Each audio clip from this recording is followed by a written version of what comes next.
Welcome. I'm Nick Burns, professor here at the Kennedy School. It's great to see so many people online with us this afternoon. It's a real pleasure to welcome Dr. Mike Carpenter of the Penn Biden Center here today. I'm going to have some very nice things to say about him in a moment, but let me just give you the order of battle. We're going to be talking about a new transatlantic strategy on Russia. So how does the United States, Canada, all of the European allies in NATO and the EU, how do we approach this big problem of Russia's actions in the international system? That's our subject for today. Our guest is Dr. Mike Carpenter, who, as most of you know, is managing director of the Penn Biden Center for Diplomacy and Global Engagement. That's at the University of Pennsylvania. And he's a non-resident senior fellow at the Atlantic Council. Mike has a lot of experience in government. He was Deputy Assistant Secretary of Defense in the Obama administration with responsibility for Russia and Ukraine, Eurasia, the Balkans, and conventional arms control. He also served in the White House as a foreign policy advisor to Vice President Joe Biden, and he served on the National Security Council staff as a director for Russia. He was, at the beginning of his career, a career Foreign Service officer, which makes him, in my mind, that's the right place to start. I'm sorry we lost Mike in the Foreign Service, but he's gone on to do pretty well in government. Mike is also an academic. He has a master's and PhD from Berkeley. He has a BA in international relations from Stanford. He is widely published. And in fact, he has just written yesterday an op-ed in the Washington Post on how we should look at Putin's recent actions, which we're going to get into in the Q&A. I did also want to welcome my friend, my colleague, Dr. Torrey Taussig. Torrey is a senior fellow at Harvard Kennedy School. Torrey is managing lead author, lead thinker, lead conceptualizer on our big project this year, which is to look at how we can revive the transatlantic relationship. This is going to be a report that the Harvard Kennedy School and the German Council on Foreign Relations were partners. We're going to release it after the U.S. election. Hopefully it's going to give the international community and folks in Washington, whether it's a Biden administration or whether it's a Trump 2 administration, as well as European governments, some insights as to how we resurrect a relationship that's clearly in trouble and has been in trouble across the Atlantic for a number of years now. Torrey has a PhD from the Fletcher School of Law and Diplomacy. Torrey also spent a year in Germany as a Bosch Fellow, and she's someone with a real understanding of power. She focused her PhD dissertation, in fact, on Russia and China and the exercise of power as authoritarian states. In addition to Torrey and Mike, I very much want to welcome a very close friend, former president of Estonia, Toomas Ives. Toomas and I go way back to the time when I held the position that Mike held as director. I was director for Soviet affairs in the National Security Council staff, 1990, 91, 92, and into 93. And Toomas then and I were much younger than we are today. Toomas was the very new ambassador, the first ambassador of Estonia, of a revitalized Estonia, to the United States. He was a great partner as we worked together with our governments and with our leaders, Lennart Meri in Tallinn and Bill Clinton in the White House, to rid Estonia and Latvia of Soviet and Russian occupation troops. And they didn't leave until August 31st, 1994. Toomas had a great party at his house, the ambassador's house in Washington, to celebrate the departure of the Russian troops who arrived in May 1940 as occupation forces and didn't leave until 94. And I'll never forget, he showed us a film of the Red Army going into Tallinn and into Estonia in May 1940. He played it on hyped up speed in reverse. And it was one of the great memorable highlights of that time. Toomas went on, as you all know, to become foreign minister of Estonia, and he and I worked together when he was in that capacity. And then he was a courageous leader, I think, of the NATO alliance in the West when he was president of Estonia. Very strong voice for human freedom. So I'm really happy he's here. It looks like he's still in some beautiful, warm place. Well, that's just your wallpaper. I got it. I thought maybe you're still in Palo Alto. No, good to know. The other person I want to recognize, two other people very quickly. I want to recognize Carl Kaiser. Carl has been such a great member of the Harvard community for so many years and a great member of the Transatlantic Alliance, going back to the time when he worked for Chancellor Willy Brandt and Chancellor Helmut Schmidt when he headed the German Council on Foreign Relations. And welcome to Dr. and Professor Mary-Elise Sarotte, Johns Hopkins University, who has chronicled the end of the Cold War. And Toomas, she's now chronicling whether or not the West was right to expand NATO. And you and I have a very similar view on that. And we want to influence Mary's scholarship by telling her how brilliant a decision that was. So welcome, everybody. And we're going to have a good discussion. Order of battle is that Torrey and I are going to ask Mike, some leading questions. Mike is such an expert on these issues. We're going to let him hold forth. And then we'll bring all you in. We'll call on people. You all know Zoom protocol. Just when you want to speak after the initial discussion among Torrey, Mike, and I, just let me know with the blue raised hand. We'll call on people in sequence. We'll have a great conversation. Mike, welcome. Thank you, Nick. It's great to be here.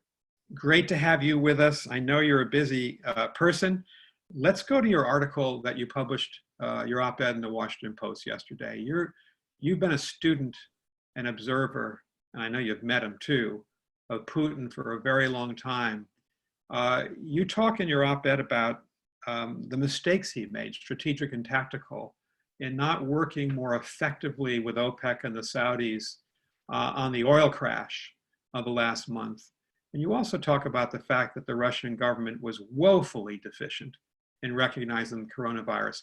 Let me just punt that question to you, welcome you, and have you start with that. Thanks, Mike. Great, thanks. Well, the cliche about Putin, which I think is largely correct, is that he is an excellent tactician and a poor strategist. So, for example, with his invasion of Georgia and recognition of the Georgian regions of Abkhazia and South Ossetia as independent states, tactically he outmaneuvered the West, but strategically, was it really such a good idea to recognize Caucasian small nation states when you are an empire that controls many such republics, titular republics in the North Caucasus? Similarly with Ukraine, tactically, his operation in Crimea was a success. His war in the Donbass has put Kyiv over a barrel, but strategically, hasn't he lost the Ukrainian population? So what's interesting here, though, in the last 6 weeks, maybe 8 weeks, is you see him making some rather grave tactical errors, which we don't usually see from Putin. So in terms of the oil market crash, we see Putin backing off away from Saudi entreaties to cut production. I think in the mistaken hope that he could have wiped out the U.S. shale oil industry. And this is a strange mistake for Putin to be making, because usually he has very good intelligence, very good information on these sorts of things. And he should have known that the U.S. shale oil industry had consolidated significantly over the last 4, 5, 6, 7 years. And a lot of the independent producers that he would have wiped out in a single blow by creating an oil glut had actually been bought out by a lot of the big oil majors like Exxon and Chevron and so on.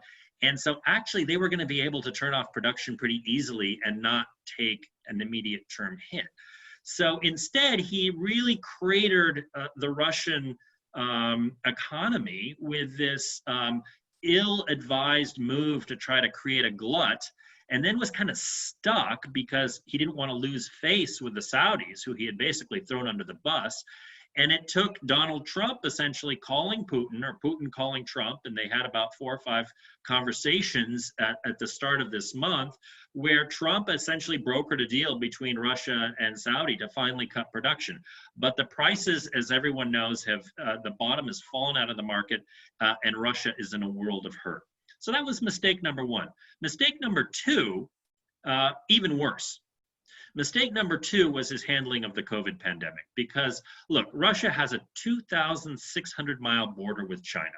There was no way they were going to keep this virus out of their country, nor frankly could any state in the world really keep this virus out of their country, but particularly Russia in terms of tracking.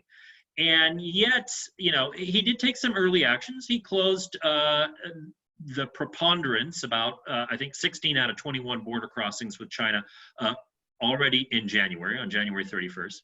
But then, sort of this triumphalist rhetoric, the propaganda machine in Russia was in full swing, saying essentially, we're invincible. I think as a lot of people probably on this call know, Russia sent aid very vocally, very visibly to the United States, to Italy, to a number of other hard-hit countries, and basically started projecting this aura of, we can survive this. We're the great Russian power that we are, and we're doing fine. And Putin was saying things like that for much of March. But meanwhile, reports were coming that, there was no testing. There was a single lab in Novosibirsk that was doing all the testing for all of Russia's 11 time zones. And this hubris sort of got a little out of control. They held a very large-scale military exercise on Ukraine's borders in late March, involving thousands of paratroopers, long after NATO had said, we're pulling the plug on various exercises in Europe. And so now you see the pandemic out of control. You see, YouTube videos of ambulances lined up for miles and miles trying to deposit patients in overcrowded hospitals. One ambulance driver quoted as saying he had to drive 140 kilometers to find an empty hospital bed. And that took about 9 hours, by the way.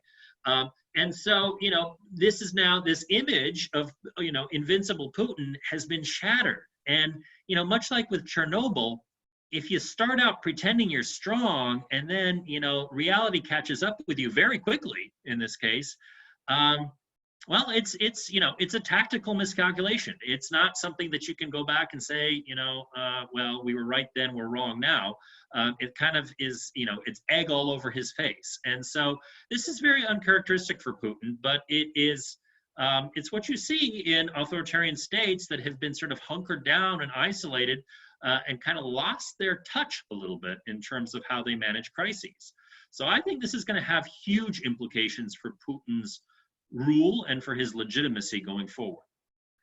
Thanks, Mike. Before I ask my final question, I'm going to turn it over to Torrey. I wanted to welcome, because I'm now seeing people, everyone who's come in. I want to welcome Professor Alan Hendrickson, Professor Emeritus at Tufts at the Fletcher School, who's someone I've always respected very much, and we share a hometown, Wellesley, Massachusetts as well. So Professor, welcome. Welcome to Jolyon Howarth, our fellow and friend at Harvard, who's here, a real expert on Europe. Welcome to Ambassador Alvaro Renato from Spain, who's now joining us from Andalusia and has been with us as a fellow for this year. Mike, my other question to you is, Putin had hoped to use the month of April and May to make his big move to become president for life and to re-engineer the Russian constitution to allow that to happen. He's at least had to delay that vote. You talk in your Washington Post piece about his legitimacy, and you just talked about two significant tactical mistakes he's made. Is there any reason to think that maybe Putin is sliding in the estimation of the oligarchs or the citizenry, or is that just wishful thinking from someone who believes that Putin is a malignant force in global politics? Well, it's a great question. We in the Russia Watcher community are often guilty of thinking that Putin is making mistakes and that his legitimacy is about to go down the tubes, when in fact he has been the ultimate survivor now, 2 decades in power in Russia, with all sorts of different episodes occurring, from the Beslan tragedy, the murder of so many innocent school children in North Ossetia, such a long time ago, 2004, to the sinking of the Kursk submarine and Putin's very callous response to that. So it's early days, but I think this is going to be the most profound test of Putin's legitimacy since coming to power, particularly the COVID crisis and the economic repercussions of it. And I think so far he's shown that he's mishandling it. Now, there's a lot of world leaders that are mishandling the COVID crisis, so he's not alone. But the timing is particularly bad for Putin because of what you just mentioned, Nick, namely that he had planned to hold a referendum on April 22nd on these constitutional amendments to enable him to serve another 2 terms as president until 2036, when he turns 84 years old. Now, this was already, this was a risky move to have this referendum because he had already gotten his completely pliant parliament, the Duma, to rubber stamp the constitutional amendments. He didn't need to put this to a referendum, but he felt that it would make him more secure. And I think that's probably right had it passed. But already, even in March, before, you know, the real brunt of the COVID pandemic began to bear down, and well, the oil market was already in crisis, but it was just beginning. You had the Levada Center, one of the more reputable Russian polling agencies, poll on the question of these constitutional amendments, and the supporters were at 48%, the opponents were at 47%. So you had a razor-thin margin just then. And, you know, it's very hard to see, unless he just emerges as, you know, the most competent, sober leader in the months ahead, how he's going to be able to keep those numbers up and not have them slide, and perhaps slide rather precipitously. And so I think Putin is really postured to do very poorly as a result of this crisis for a number of reasons, and I'll just quickly list them. I think just like President Trump in this country, Putin has delegated the response to the regional governors. Now, that may be a smart strategy in countries that are used to federalism and where officials can sort of take the appropriate response to tailor it to their situation. But in Russia, a centralized state, as it's become under Putin, this is a recipe for disaster. Not having a centralized approach and leaving it to the governors, who already have suppressed information on the truth within their own republics, like in Komi, for example, where the virus is raging unchecked, and where there's been a vast effort to try to suppress any real information about what's happening. And then on the economic front, you know, Putin has, over these last 2 decades, accumulated $430 billion in hard currency reserves, which gives him a sizable rainy day fund. But, you know, his economic response thus far has been to declare essentially a public holiday where everyone gets paid. But as everyone who studies Russia knows, enforcement in Russia is always the key to any policy coming from the Kremlin. And businesses are not hewing to the letter of this dictate. And they are finding all kinds of ways to let workers go, to get them off their rolls, to, in some cases, reduce wages by as much as 80–90%. And it doesn't seem like the Kremlin is really interested in supporting small and medium-sized businesses and starting to draw down on this rainy day fund. So if this continues, we're in for, or Russia rather, is in for a world of hurt on the economic, in terms of unemployment, in terms of falling wages, in terms of you know, bankruptcies, potentially mass bankruptcies. And of course, as a petrostate with the price of oil so low, you know, their revenues into their budget are going to be insufficient for this year, much less for future years. So Putin has not, you know, this could be, it's very hard to say that this is the straw that breaks the camel's back, that this is going to be it for Putin. I'm not willing to go that far, but I think this is going to be the gravest test of his legitimacy that he's ever faced. Thank you, Mike. I was remiss in not mentioning at the outset that we're on the record. Mike's on the record. All of us are on the record. If you care not to be on the record, then just don't ask a question. But we're going to record this and put it on our website. I wanted to mention that. Torrey. Thank you, Nick. And I should say, Mike, it's great to see you. I wish we could have this conversation in person. It's also wonderful to hear that Professor Alan Henriksen is joining this call as one of my favorite professors from the Fletcher School. So it is great to have you on with us, Professor Henriksen. Mike and Nick, you've given a great overview of the domestic situation in Russia right now, however dire that might be, and Putin's mishandling of the crisis at home. Mike, I want to get your sense of how you see Putin handling this crisis abroad. There's been a lot of talk on how China is using the coronavirus pandemic to enhance its international influence, to take advantage of the crisis to make the West look kind of feckless and weak. And we know from long-term Russian influence operations that Putin has a very similar objective. Have you seen the Kremlin try to carry out disinformation campaigns, use the pandemic to its advantage to gain influence in Europe, in the US, or has this propaganda machine been relatively quiet compared to what we've seen from Beijing? So thank you, Torrey. Great question. 2 points. First, the Kremlin tried to use the fact that at least the visible spread of the virus was lagging in Russia as compared to Western Europe, as I said, to sort of project this aura of invincibility and to heavily utilize its aid as propaganda, especially the aid that came to the United States that was accepted by President Trump. That was used by Putin in spades to try to signal that, look, Russia is strong, we're doing great, the West is in dire straits, and look, they're having to accept aid from us. And this really resonates with Russians who are, many of whom, the older generation certainly remember the 1990s, where they felt like they were on their knees and they had to beg the West for financial help. And so having those roles reversed was very powerful. But as I said at the outset, that propaganda narrative is now shattering, and there's no way to sustain it. So then there is the second piece to Putin's propaganda play, or perhaps it's not a propaganda play, it's more of a diplomatic play, and that is sanctions easing. So we have seen already that Putin has held a number of calls with West European leaders, talking about how Russia may require aid in the future. He's had, as I mentioned, 4 or 5 calls with President Trump just in this month alone, which is most calls by far in that compressed of a time period.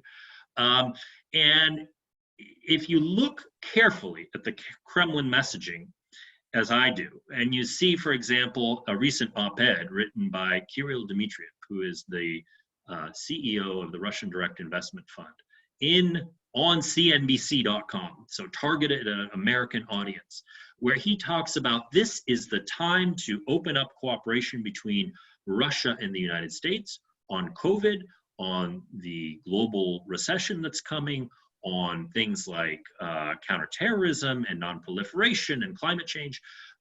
This shows me that Dmitriev is likely echoing the same talking points that Putin is deploying with Trump in their private conversations that we don't know about because the White House is not reading them out. But we can infer that those are the sorts of messages that are being passed. Now is the time for cooperation, and this is a predicate to saying, look, we're being really hard hit by this pandemic. Now is the time to ease sanctions. And we haven't seen that messaging really come with full force yet, but I think as I said, the predicate is being laid for that argument to be made in the coming weeks. And second question on Russia's international role coming out of this pandemic, and I realize this question is going to ask you to do some predicting over fact-based analysis, but how do you see Russia's intervention in Ukraine being affected, perhaps Russia's intervention in support of the Assad regime in Syria? These are 2 international power plays that Putin has tried to use to his domestic advantage at home, particularly at times when his own legitimacy has been challenged, kind of stoking the Russian nationalist fervor. Do we see, or do you see the pandemic affecting Russia's roles in either of these crises changing? I don't. And, I think this goes to Putin's leadership style. He sees backing away from a particular policy course that he's on as a sign of weakness. And although, diminishing Russia's aggression in Ukraine might actually be popular with the Russian people, many of whom see the conflict in Ukraine as unnecessary. And they see Ukrainians as their Slavic brothers, and sort of scratch their heads at why this has gone on so long. But it would show weakness with the Siloviki, with the power players in the Kremlin inner circle. And furthermore, I don't think that Putin feels that the time has come for him to back away. I think he feels like he can sustain both interventions in Ukraine and Syria at relatively low cost. And he does have this rainy day fund that he still presides over, that he has not used to bail out his own economy so far. Maybe he'll change course on that aspect. But in Ukraine, the indicators are that he will continue. As I mentioned, there were the large-scale paratrooper exercises in late March to intimidate the Ukrainians. There are now brand new Cossack regiments being deployed on the Russian-Ukrainian border, which has not happened since 2014, just as the war was beginning. And in fact, they were a leading indicator of the fighting in the Donbass, was having those Cossacks massing along the Russian-Ukrainian border. And then we see that there's some interesting data from Crimea showing a 100-year drought, a drought that we haven't seen for a century, taking shape in Crimea, and in fact in all of eastern Ukraine. And Crimea is very vulnerable to lack of water for its agriculture. And already the tourist season there has been killed as a result of the pandemic and the ongoing war. And so, to my mind, it's quite possible that Putin could use this coming few months to potentially seize one of those canals that feeds water from Ukraine proper into the Crimean Peninsula. But I'm not predicting that's going to happen. I'm just saying that I don't see him diminishing his military footprint in either Ukraine or Syria. In Syria, clearly he feels he's succeeded. Perhaps he can draw down some of his resources, but I think the game plan of supporting Assad through until he has complete control over central and western Syria will continue. Great, thank you, Mike. To shift the conversation away from the coronavirus pandemic, Russia's domestic situation and international situation, and I know Nick has a few questions on this as well, I'd like to talk a little bit about the future and your ideas on what a new transatlantic strategy toward Russia should look like. It's an important year to be having these conversations, to be thinking about new policies toward Russia. And a significant aspect of a new strategy will be looking at how to deter Russia's aggressive actions abroad. You've already talked about Ukraine and Syria. Another component of Russian aggression can be seen through its financial networks, its kleptocratic, its corrupt networks. How should the US and Europe work together to clamp down on Russia's corrupt and malign financial influence in the West? Well, that is a great question, because Russia's financial and corrupt influence is perhaps the greatest weapon that Russia deploys against Western democracies to try to subvert and weaken them. And this is a vulnerability that we have as Western societies that we have really failed to address over the course of well, at least since Russia's invasion of Ukraine in 2014. And we see this malign influence everywhere. There was just a groundbreaking investigative report in the Netherlands a week ago about how this small Dutch NGO called Forum for Democracy that popped up sort of overnight in 2015 and had as its sole goal the undermining of a referendum on Ukraine's association agreement with the EU, and where it successfully campaigned against that association agreement, and consequently the Dutch essentially were in a position to veto. The government then had to backtrack. Well, that little NGO ended up becoming a far-right political party. It's now the second largest party in the Netherlands. And this investigative report has discovered that it was receiving financing all along from the Kremlin. And so I could go on and on about the examples of this covert financing, but it's an area that we have neglected. And it's a key piece in our, what I call a hybrid deterrence strategy. We need to have deterrence, but not just of a conventional military nature, which is its own thing, but we need to have deterrence against some of these active measures or malign influence operations that the Kremlin is able to undertake in our Western democracies. And certainly the financial corruption piece is crucial. It involves creating more transparency. It involves things like empowering an EU-wide anti-money laundering regulator. It means supporting the brand new EU office of an EU prosecutor, a European prosecutor general. There's a lot of things we can do domestically here in the United States, like strengthening the Foreign Corrupt Practices Act so that it's not just bribe takers but bribe givers whose activity is criminalized. There's a lot of things to be doing in this space, and as we look to the next administration, again, whether it's a Biden or a Trump administration, this should be a central pillar.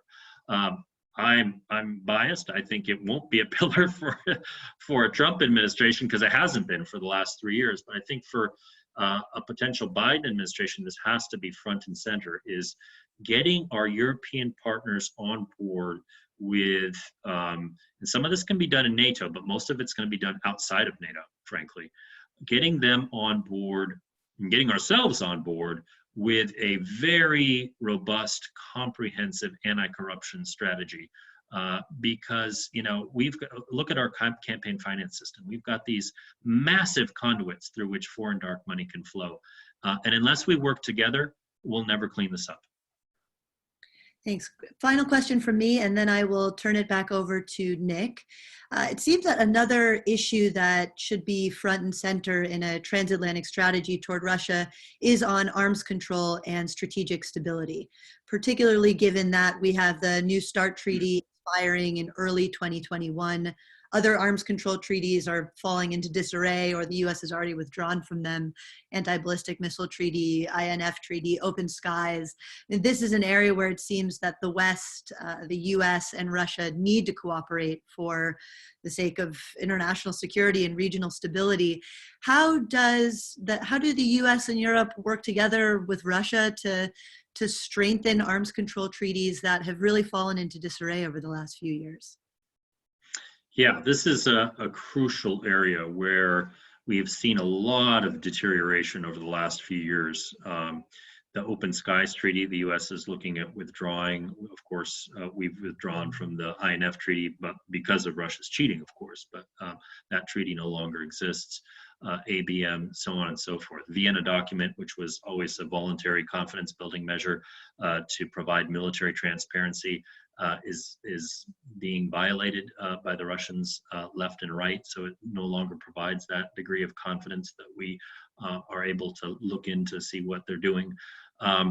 And now New START, the central element of our arms control framework, the one thing that prevents us from entering into a costly and potentially very dangerous nuclear arms race, is expiring in February of 2021, just 3 weeks after the inauguration.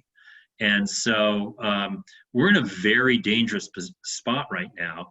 And our European partners certainly do not appreciate the erosion of this arms control regime that we had built up over decades, some of it bilaterally with the Russians, but in other cases involving them. For example, Open Skies. It's a treaty that, you know, as a Pentagon official, I was quite critical of the treaty because I don't think it really provides the U.S. with all that much that we can achieve through our national technical means. But for our European allies, it is very important because they don't have those national technical means, and having access to this imagery and this data on Russian and other countries' buildups is very important. So what should we be doing? Well, first thing, to state the obvious, is we have to take the Russians up on their offer to extend New START. This does not require Senate approval. We can simply get this done in a matter probably of months. It's not a very complicated negotiation to extend. And the provision in the existing treaty is for a 5-year extension. So that's number one thing I would do, is immediately extend New START, which is working, and which, you know, we have very intrusive verification measures in place to be able to monitor what the Russian compliance with the treaty. So that is very important. But then on the other aspects of security, we have so many domains which are completely unregulated, where military conflict is increasingly likely. I'm talking about domains like cyber, space, undersea, and we have not really had any meaningful discussions with the Russians or with anyone else on how to either provide arms control or some rules of the road governing military competition in these domains. And you look at various. This is a very complex field. You have missile defense, you have non-strategic nuclear weapons, a range of other things that need to all be discussed together because they all impact one another. And so this calls for a set of very serious strategic stability talks. I personally believe the next administration should do this at a very high level. Potentially having the secretaries of state and defense meeting with their Russian counterparts to discuss an agenda of strategic stability, involving, of course, military experts at the table, and really getting into this and figuring out what can we do to reduce the risk of miscalculation, because neither side really wants an expensive arms race. The Russians don't want it, and we shouldn't want it because it's really not in our interest in the long term. Thanks, Mike. Nick, over to you. Thank you so much. Mike, thank you. Torrey, thank you. I think we should go to questions from our participants. In looking through the roster of participants, I also wanted to welcome Ambassador Bill Courtney, my longtime friend and colleague in the American Foreign Service. He's a true Russia expert. And Paul Colby, colleague now at the Harvard Kennedy Center. Paul directs our intelligence project at the Belfer Center for Science and International Affairs. I wanted to go, Toomas, if you're still with us, to President Ives first and ask President Ives if he wants to ask a question of Mike or wants to offer a comment on his long experience dealing with his Russian neighbor. Toomas. I only have things on the edges, though I would say that despite all the problems coming out of, within Russia, on the question of disinformation, they have been extremely active in Europe. I don't know how much in the United States, because I guess in the U.S. where I am right now, people are not following that so much. But certainly, first the attempt in Italy to gain plus points, but then afterwards, a lot of the disinformation being spread about COVID in Europe, both anti-NATO as well as just within in European countries, has sort of surprised me because I think it backfires, and when it gets uncovered, it's another own goal. There was a piece 2 days ago, I think, a good piece on disinformation efforts in Italy, for example, where on the one hand you have this positive approach, but then you go and get really nasty with people within Italy, and this is surprising. The other thing I'd also wanted to raise is the collapse of the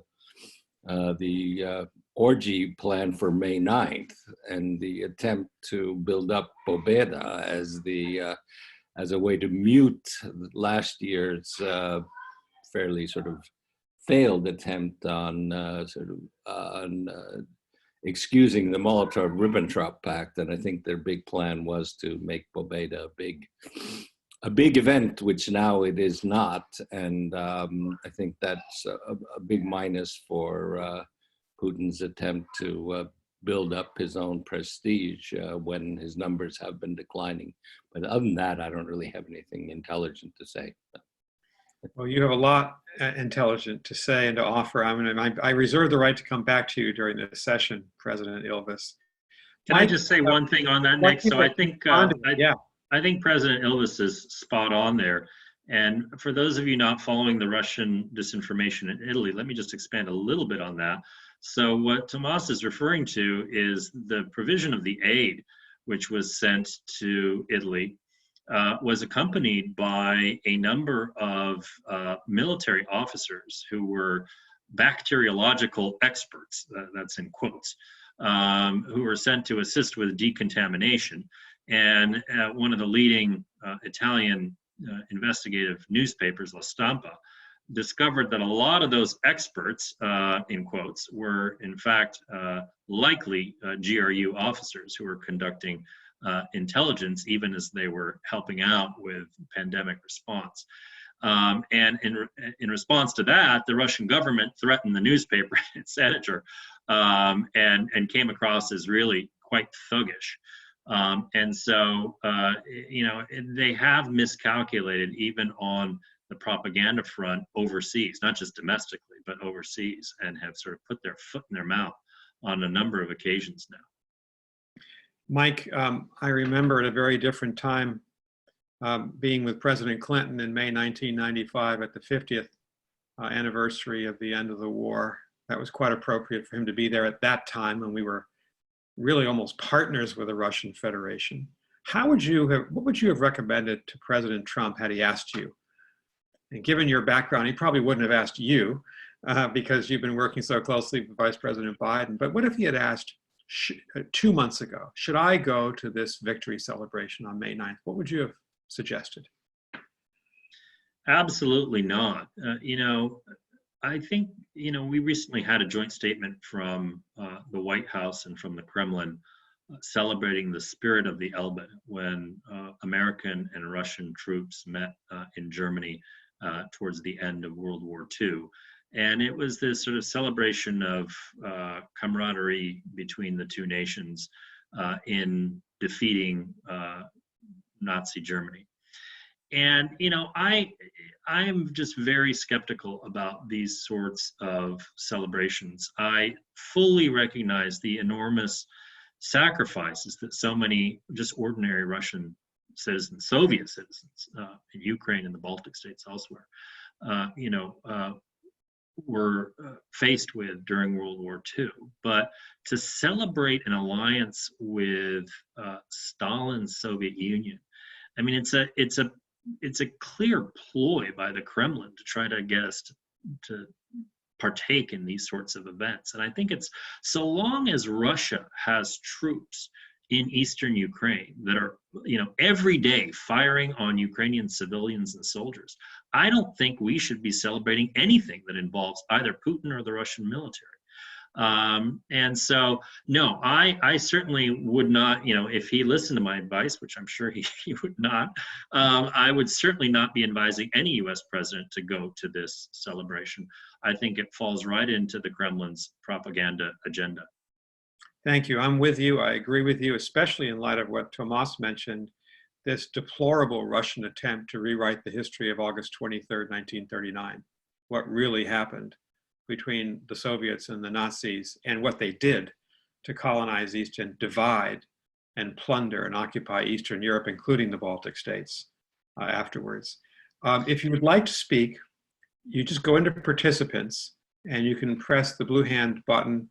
I have Professor Mary Sarotte and then our very own, my teaching assistant, Matt Keating. Mary Elise, great to see you. The background of Widener Library, I believe that's what that wallpaper is terrific. Thank you for honoring Harvard. Thank you. Yeah. Now I'm enjoying creative background. So here I am at Harvard. So thank you for those really interesting remarks. They actually dovetail really well with a call yesterday with the Council on Foreign Relations about transatlantic relations in Russia. Perhaps some of the other participants were on that call as well. And so I'd like to ask you a question that came up with the council call. It's basically about the difficult context of the May celebration of the end of World War II. So Nick, you mentioned May 1995, of course, when Clinton went to see Yeltsin. And I agree that it was appropriate for Clinton to be there, but there were problems with his going, most notably Chechnya. In particular, in April 1995, Russian troops had massacred scores of Chechen civilians and burned the village of Samashki in what was really basically a war crime. And it happened just before Clinton went to Moscow. And so there was internal discussion, should Clinton still go, given what was happening in Chechnya? And now, of course, this year, it was supposed to be the big 75th anniversary of the end of World War II. And now, of course, we've got COVID and we've got all the bad blood between the U.S. and and Putin. That's casting a pall, obviously, over this parade, and it's not going to happen because of COVID. And so the question that came out of the Council on Foreign Relations event yesterday is one I'd like to put to Michael. The question was, this seems to really be weakening Putin, his inept response to the COVID crisis. It's weakening his launch of these constitutional reforms that are meant to keep him in power for, decades.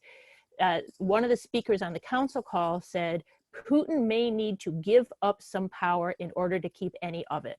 He may need to back down from his constitutional reforms as a result of all these fiascos and negative developments. And I'm wondering what you think of that.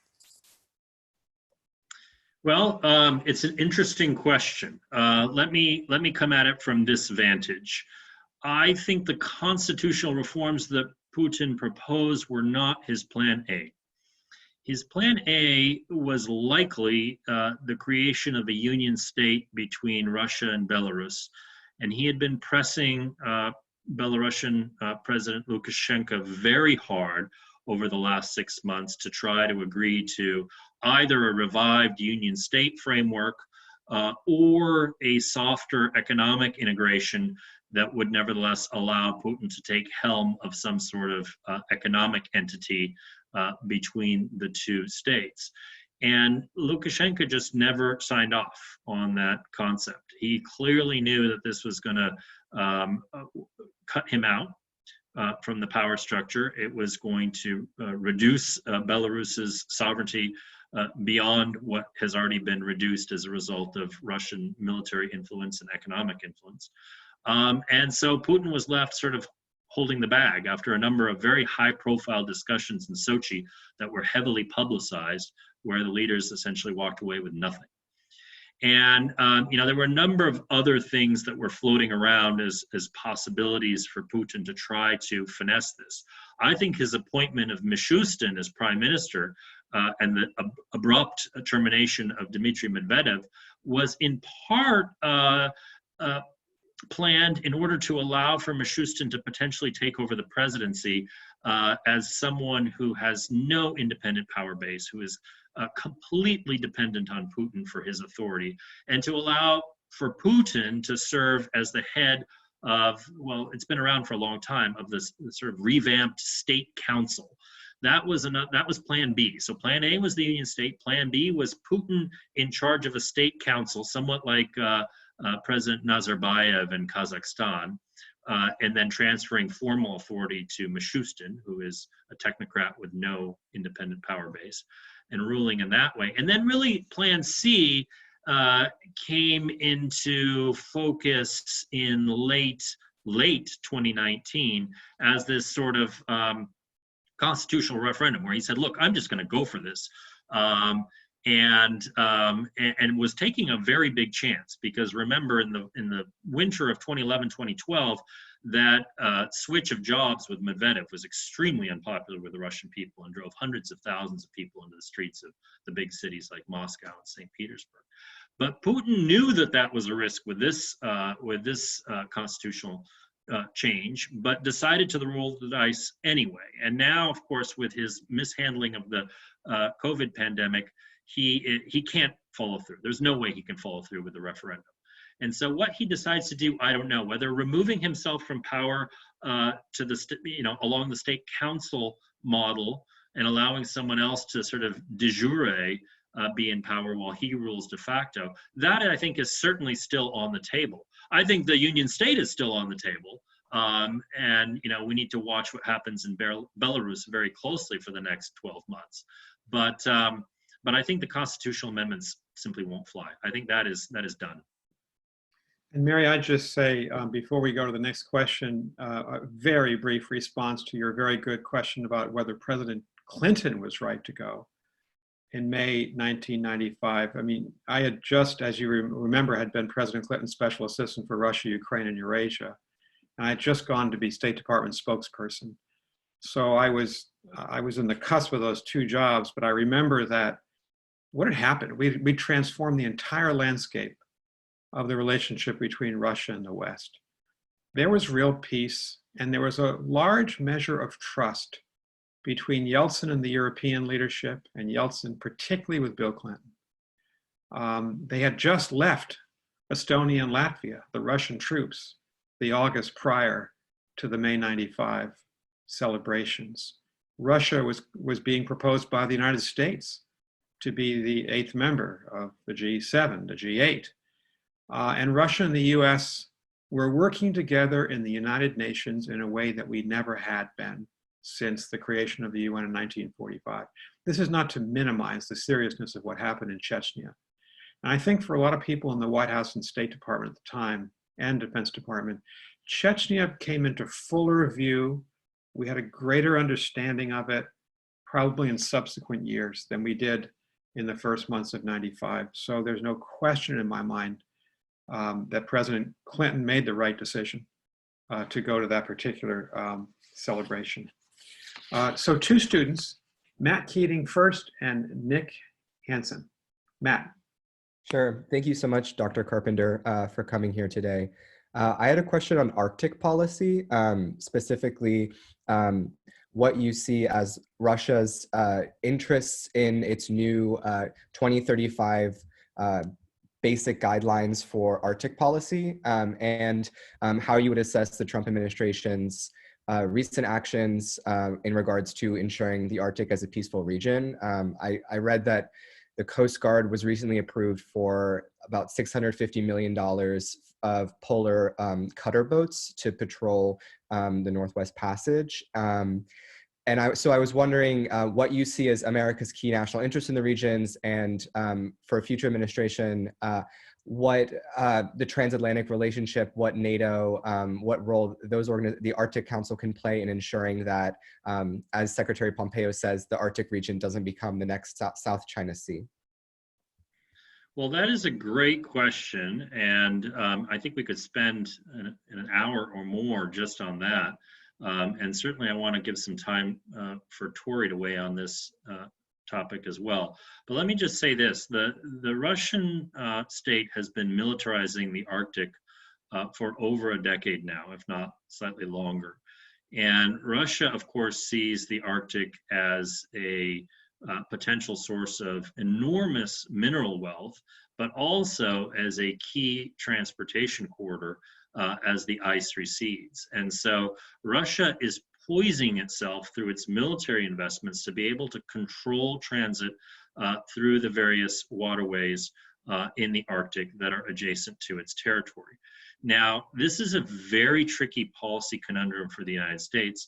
We are also an Arctic power. We also have an interest in freedom of navigation. We want to be able to ensure that our allies are not interfered with in the Arctic. But we don't want to rush too precipitously towards responding to Russian militarization with our own militarization. So we have to, this is a delicate balance that we have to play, and we have to play it together with our NATO allies and our Arctic allies like Sweden and Finland, who are not members of NATO.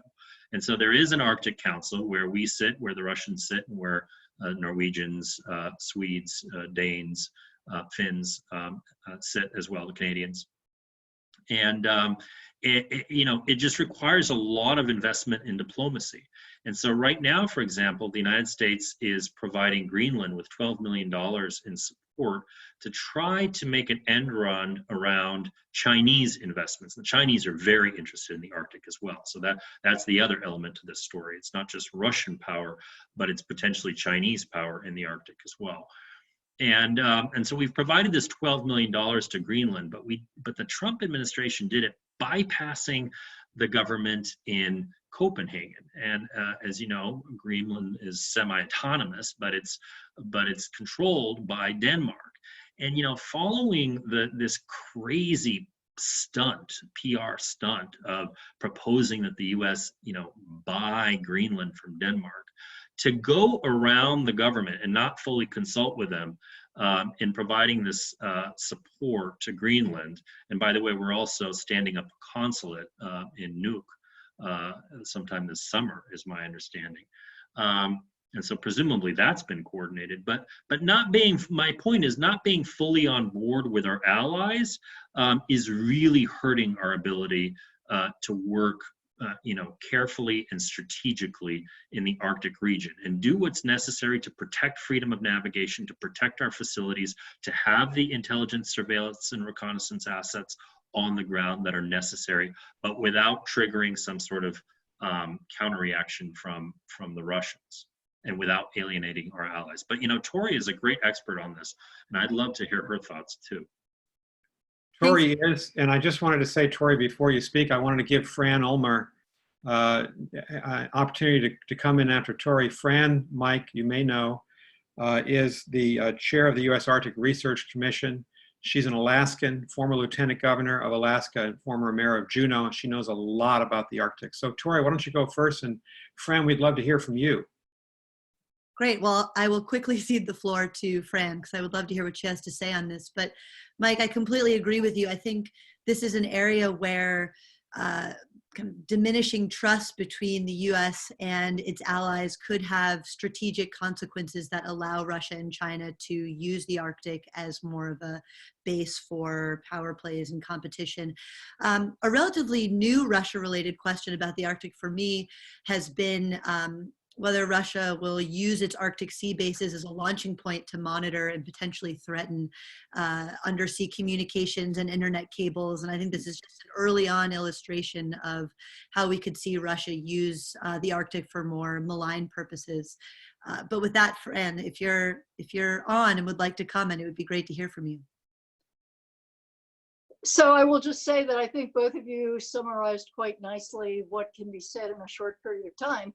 Except to say that I think there are still so many ways in which both the United States and the other members of the Arctic Council successfully work together through science collaboration and a whole host of other subsidiary entities, that it would be a mistake for the United States to lead with a punch and take on too many of not only our fellow countries in the Arctic, but also the observer nations.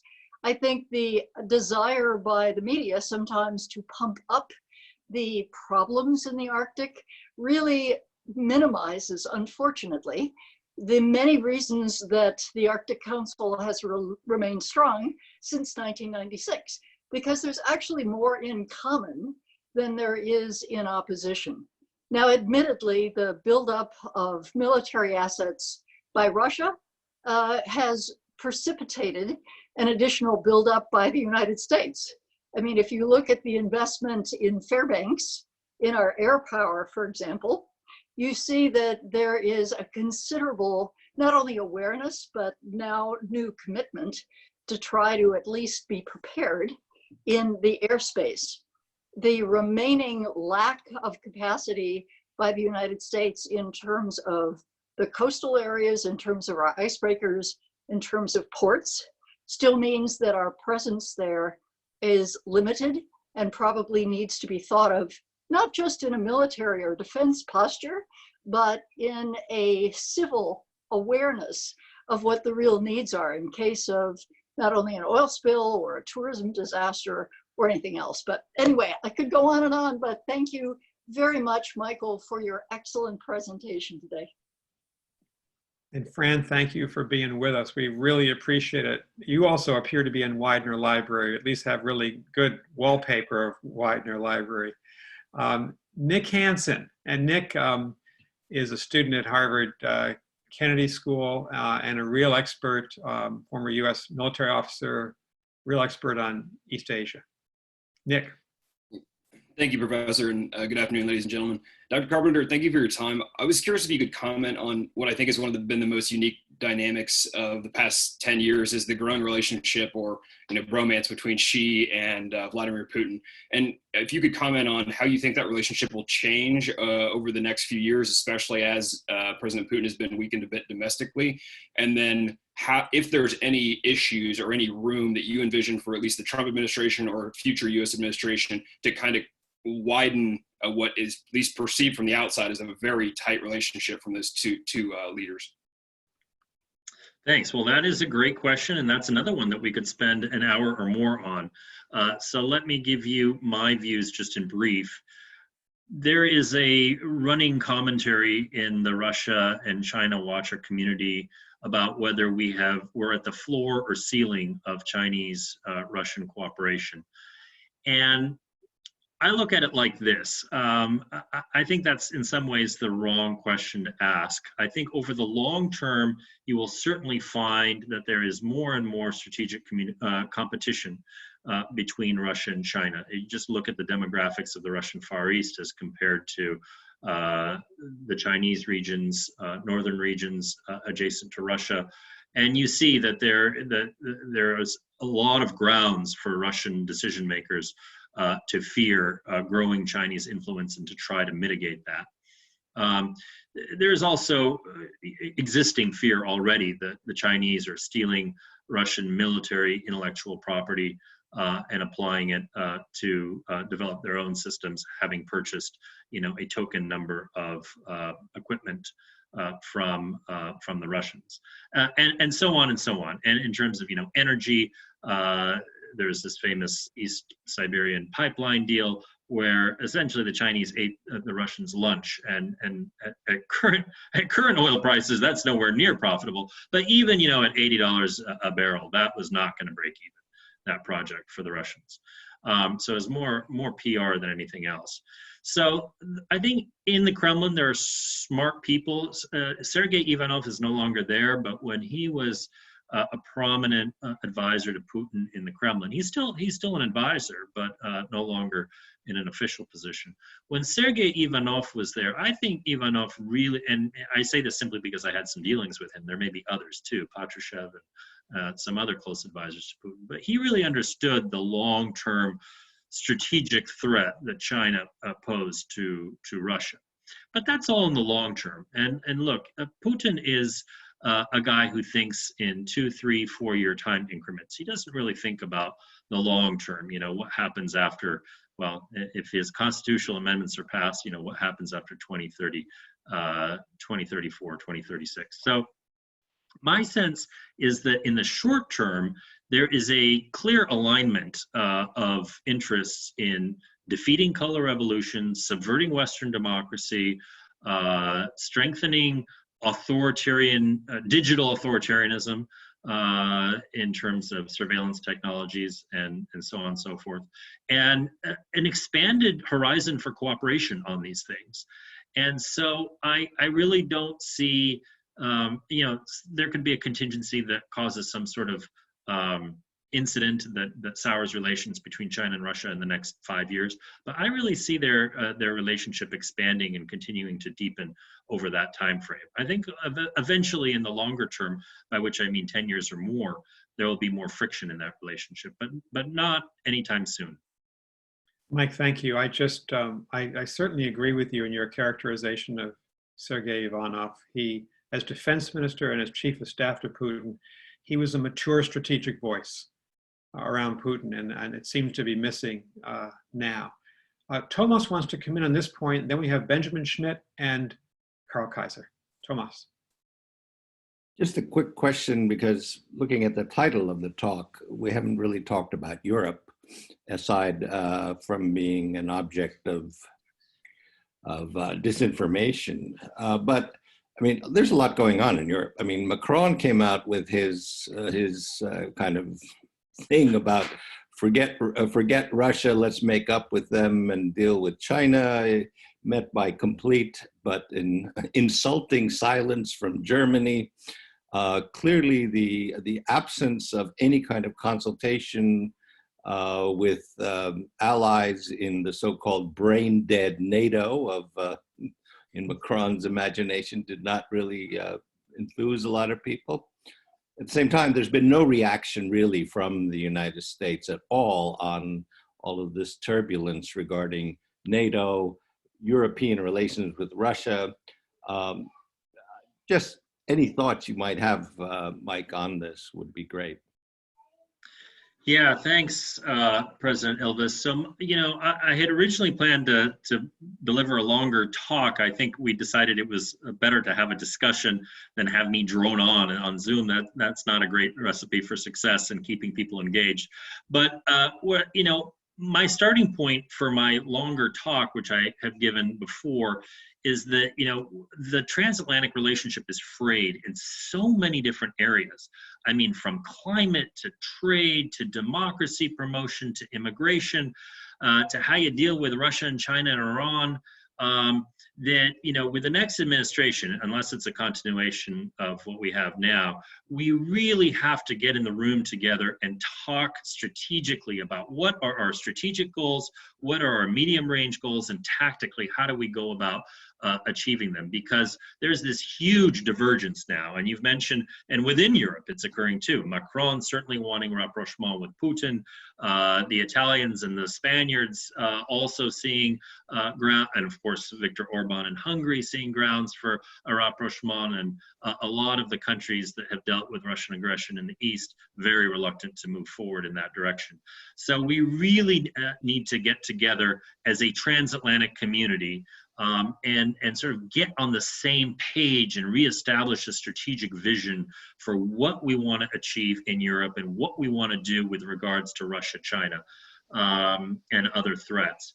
And, you know, my feeling is that there's sort of 5 core pillars that we need to talk to the Europeans about when it comes to Russia. And we've commented a little bit about some of those. So I think we can probably rally most European countries around a common vision of how to enhance strategic stability. That is not going to be a sellout of U.S. interests, but that will advance strategic stability in a significant and meaningful way.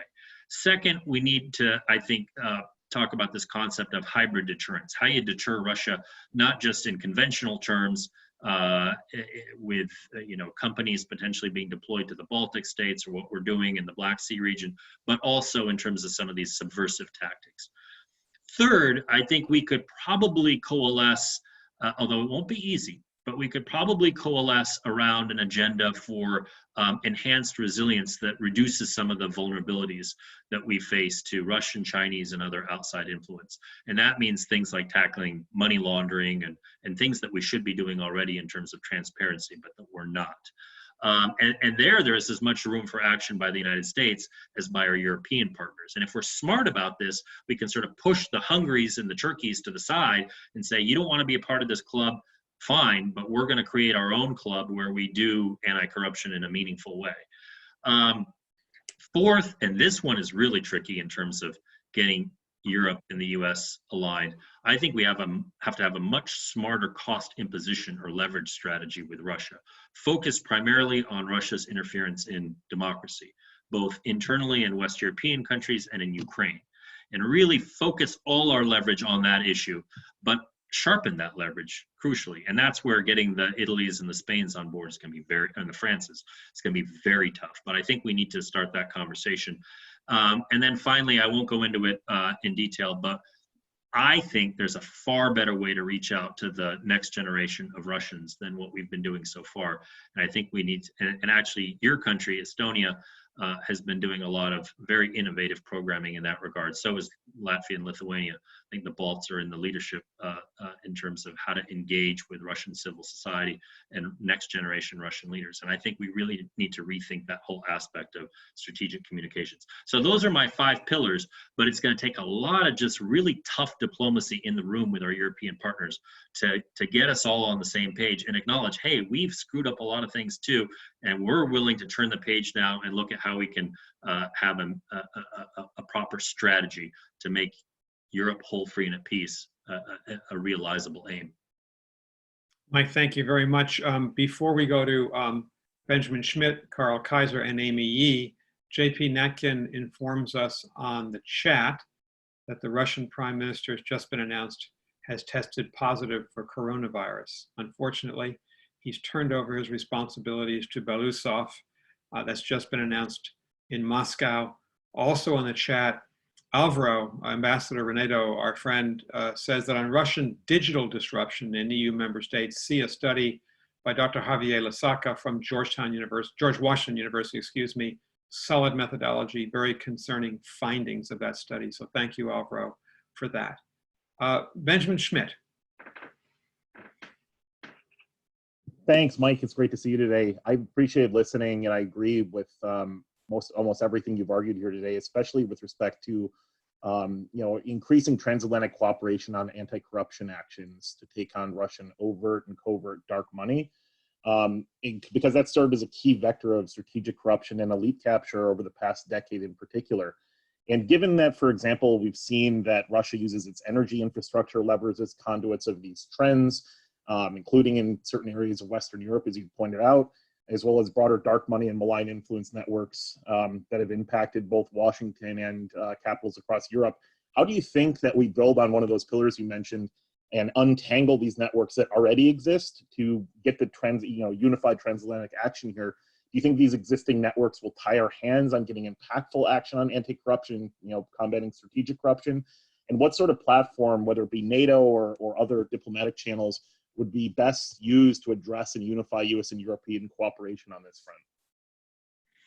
Yeah, thanks, Ben. I know you've been doing a lot of thinking on this topic as well, especially on the energy side. And a lot of this corruption and coercion that the Russians utilize in European countries is based fundamentally on the energy sector and the connections that they've established within that sector and sort of the patronage networks that flow from it.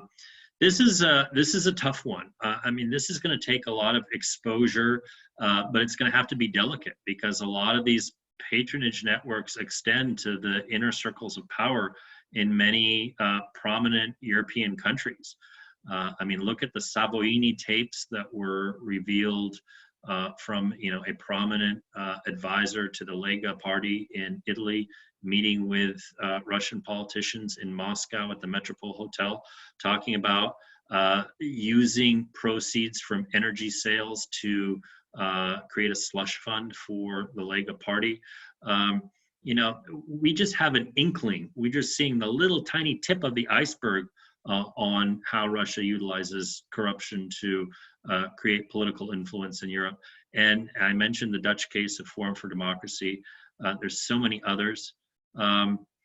We've seen how Russia has channeled money to a right-wing political party in Poland, which is a country where, sort of anti-Kremlin sentiment is pretty widespread, and yet it happens there too. So exposure, however, is one of the key features of undoing these networks and revealing what is happening. Look at what's happened in the wake of the Danske Bank scandal in Denmark, where you had a country rated by Transparency International as one of the top most transparent countries in the world, and yet having this very nefarious, very extensive scheme through which money was laundered from Russia through a correspondent bank in Estonia into European and American financial institutions. And so I think exposure has to be the first step. And then, we just have to deal with this in concert with our partners and allies in Europe. There's not one single playbook can be applied. I have long argued that the U.S. needs to have an integrated task force that is chaired by someone at the NSC that looks at Russian malign influence. It can be the senior director for Russia and Europe, for example. It can be someone else. But there has to be a sort of a whole of government approach that brings in the intelligence as well as the law enforcement and diplomatic agencies to all speak with the same voice and communicate with their European counterparts on how to unravel these networks and take them down, because this is such a huge lever for Russian influence. Thank you, Mike. So we have 15 minutes left in this session. I want to ask Carl Kaiser and Amy Yee to both speak. I want to give Torrey a chance to come back in with her thoughts, maybe to help us conclude. We also have, for just the general discussion, Thomas Nordberg has sent a message on chat asking, what are the prospects for commencing confidence-building measures aimed at conflict resolution in Ukraine? So maybe, Mike, in one of the next iterations, you might take on that question as well. But let's go to Carl Kaiser first. Michael, a comment and a question on the Ukraine again. You quoted Dmitriev and his appeal to the US to lower the sanctions. Apparently, Putin has made the same point talking to Angela Merkel. And Angela Merkel in the past has been, as we all know, very crucial in holding together the European Union and maintaining the sanctions. Now, the European Union at the moment has enormous internal problems. And although Angela Merkel is anything but a lame duck these days, in fact, she's quite strong, I think it's going to be very difficult to maintain the unity on the sanctions, particularly given the deplorable state of relations with Washington, for reasons that we know. My question is, could you come back to your point that Putin wants to maintain his policy in the Ukraine? Isn't it also true that the cost of maintaining that presence increase constantly? It's not very popular in Russia. Under COVID conditions, it will be increasingly difficult to maintain it. Could you expand on that? Because that is very crucial for the future of that whole issue. Yeah, thank you. That is a great question. And I think that COVID is going to play out in a way in Russia especially, but also in the Donbass, in a way that may change the dynamics slightly in terms of Russia's, how it manages the conflict and whether it is willing to look for some sort of gradual diminishment of conflict and of tensions in the region. My conclusion still is, however, that that Russia will keep the conflict going. I think Russia senses potentially a strategic opening with Zelensky in power. I think they've sensed that particularly with his chief of staff, Andrei Yermak, they have more influence than they ever had in the Poroshenko administration. And I think that they sense that if Ukraine is on its heels as a result of not just COVID, but the economic consequences of COVID, that Russia may be able to swoop in with some sort of an offer of a deal that will look much like the Kozak plan for Moldova back in 2003, whereby the Russian-occupied parts of the Donbass become a sort of a quasi-statelet within Ukraine with autonomy. That's what was proposed for the Transnistria region of Moldova by Kozak, who is now Putin's chief envoy on matters relating to Ukraine. So, I think the Kremlin could make a play to put a peace proposal on the table, but if it's of that nature, it will fundamentally undermine Ukraine's sovereignty, and I don't think it's a deal that's worth taking. I really don't see Putin giving up on his project of keeping influence over the government in Kyiv. I think that's his chief geopolitical aim there. Look, Putin was able to spend $50 billion on the vanity project of the Sochi Winter Olympics in 2014. I think he's certainly going to be able to spend a lot more money on the Donbass. Now, COVID, a year from now, if we're still in a very dire COVID situation, and there's not therapeutics and there's not a vaccine, maybe this changes. Maybe Putin gets desperate and decides that he needs to make a deal. But I just don't see that happening in the near term. I see him, biting the bullet domestically in terms of the economic impact, but maintaining that troop presence in eastern Ukraine. By the way, we just learned from Bellingcat this week that one of the key commanders of the Ukrainian separatists and the guy responsible for transferring all the Russian weapons into Ukraine for the separatists to use is an FSB colonel general. Very, not surprising to anyone who follows Ukraine, but showing just at what level they really control this conflict. So, unfortunately, absent greater leverage from the US and Europe, which I don't see happening for all the reasons that you mentioned, I think the status quo is the likely scenario for the next year, whereby you have prisoner exchanges periodically. There will be Normandy format meetings that take place, where ceasefires are discussed. I've lost count of how many ceasefires have been declared and then violated the same day that they're declared. So that type of diplomatic activity, I think, will continue. But I don't see any scope for a breakthrough unless Putin really feels that he's economically on the ropes. Absent that, and I can't imagine on the other side that Ukraine agreeing to to this sort of Transnistria Kozak type proposal that creates that diminishes its sovereignty to such an extent that its integration into Euro-Atlantic institutions is forever in jeopardy. Thank you, Mike. We have a last question from Amy Yee, and then Torrey, please ask you if you have any final comments, and then Mike will give you the last word.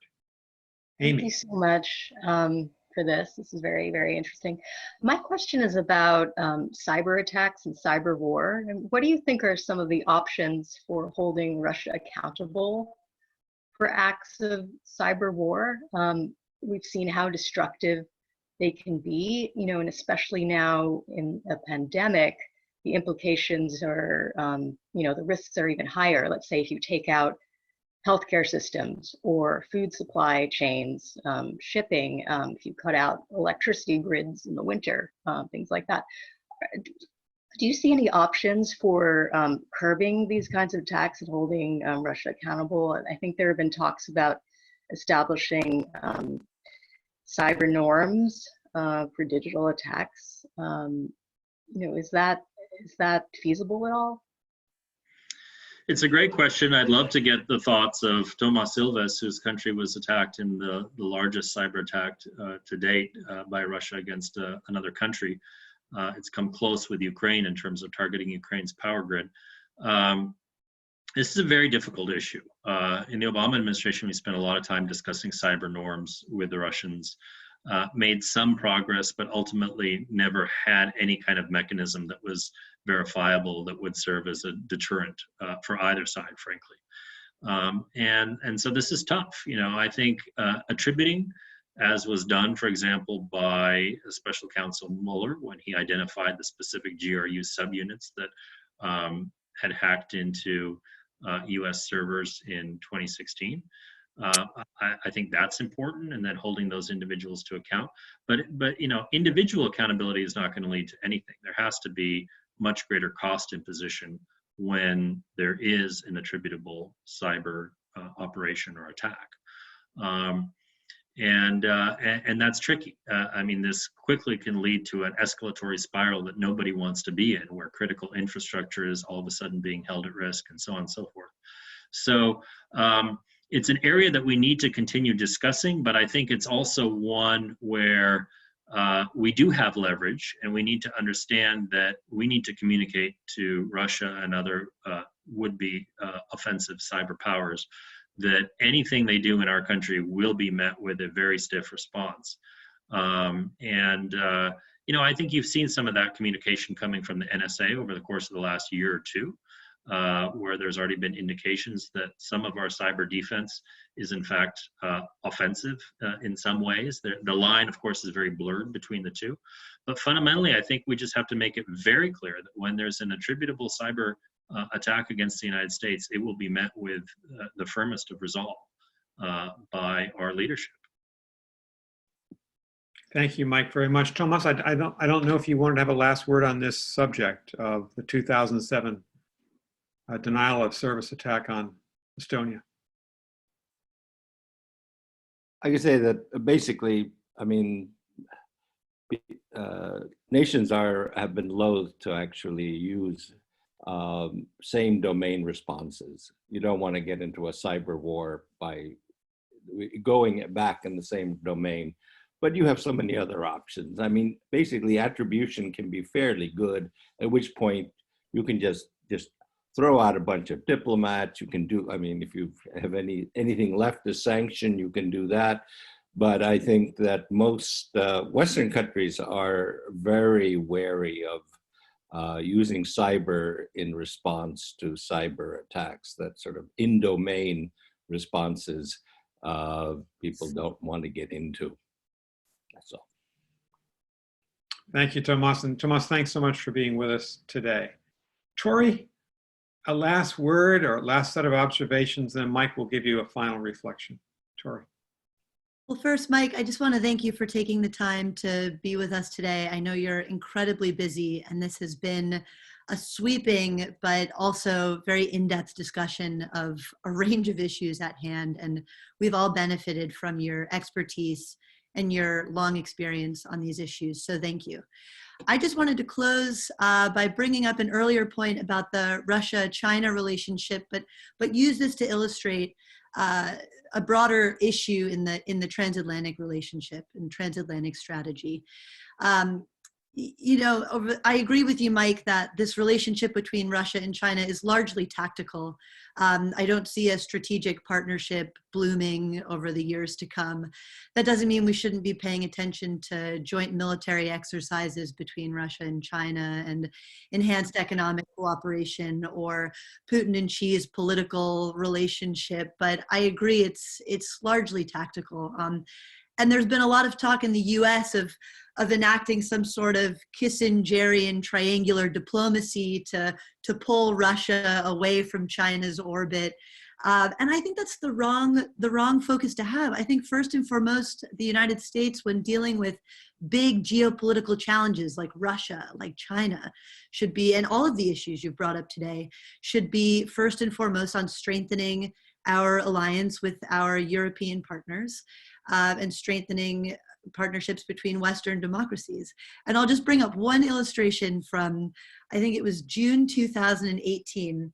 On the one hand, you had Putin and Xi meeting ahead of the Shanghai Cooperation Organization Summit in China. And President Xi brought Putin to a cooking class. He taught him how to make Chinese dumplings.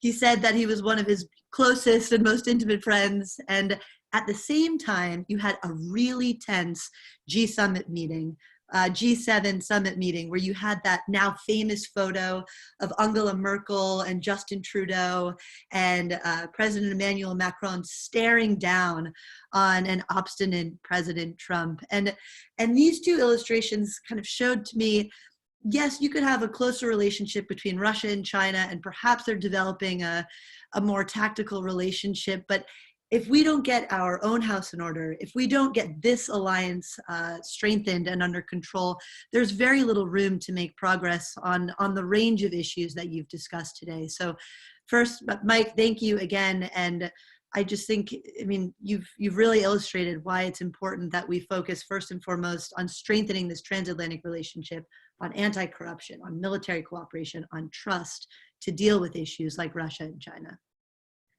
Thanks, Torrey, and thanks, Nick, and thanks to everyone also for joining this talk. I'm just going to end on an optimistic note. I think maybe for lack of a better reason, the only direction for U.S.-European relations in the next few years is up, because we really hit such a rock bottom over these last few years. And so, if you think about what we could possibly achieve in terms of even just a short-term trade deal on, for example, digital trade, what we could do in terms of climate cooperation, not just going back to Paris, which is vital, but building on it in a meaningful way, what we could do if we put our minds to it in terms of democracy promotion within Europe and more widely, and then in terms of dealing with the great powers, Russia, China, Iran. There's a lot. We were in lockstep, more or less. I mean, we had disagreements on some tactical issues, but we were more or less in lockstep on Iran. That's come completely undone. So I think there's a lot of scope for meaningful cooperation between the U.S. and Europe. I think there's a yearning for that type of cooperation in various European capitals that I visited up until our most recent lockdown here. And I sense that there's a lot of Americans, especially in my party, who want to make good on this type of cooperation. So I'm very bullish, actually, on the transatlantic relationship as pertains to Russia, but also all these other issues. Mike, thank you for allowing us to end this meeting on a note of hope and optimism. You have an encyclopedic knowledge of the U.S.-Russia relationship. Very impressive, I thought, your strategic thoughts on how we need to engage, protect, and defend our interests if there is an opportunity to do that in the future. And we applaud you for your public service as well. And I'll try to return the favor by ending on a note of hope. I remember in February 2019 at the Munich Security Conference when Vice President Biden spoke to the audience, he embraced America's historic relationship with the European Union. He embraced America's historic relationship with NATO. And he said that America, he said, will be back. And there was resounding applause. I'd just like to say, you'll appreciate this, Mike. May it be so in the future. So thank you, Mike, for being with us. Thanks, everybody, for being with us today. We can all unmute and thank Mike. Thank you.